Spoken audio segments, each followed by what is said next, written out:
In Cleveland High School in Mississippi, they're battling against segregation. But the battle is not to end segregation, but to actually keep it.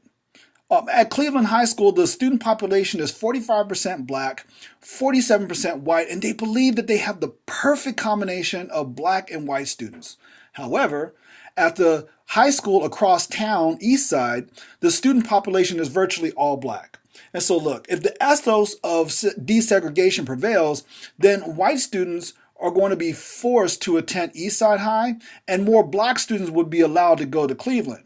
And so what some local residents are afraid of is that if desegregation is forced, then white people will leave the school for private schools or just move out of the district altogether. And look, this is not a unique case. Because although we passed civil rights legislation 62 years ago, the Department of Justice is currently pursuing 177 school desegregation cases. And so the question then is, should we continue to fight for complete structural assimilation or integration at the risk of losing many white students, or keep the current system, which means that there's going to continue to be virtually all black and all brown schools all throughout the nation?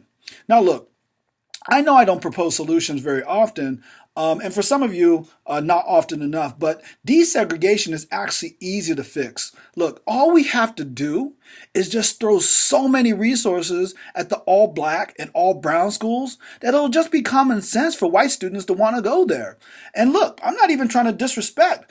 I'm just doing social analysis here because that exact same logic has worked in reverse, where all white schools have tended to have a lot more resources, and this created in black and brown communities the desire to send their students to these schools that have the most resources, and even knowing that their students are going to be racial minorities.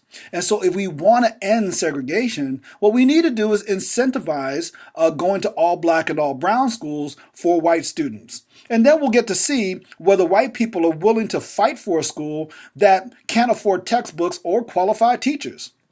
Just saying.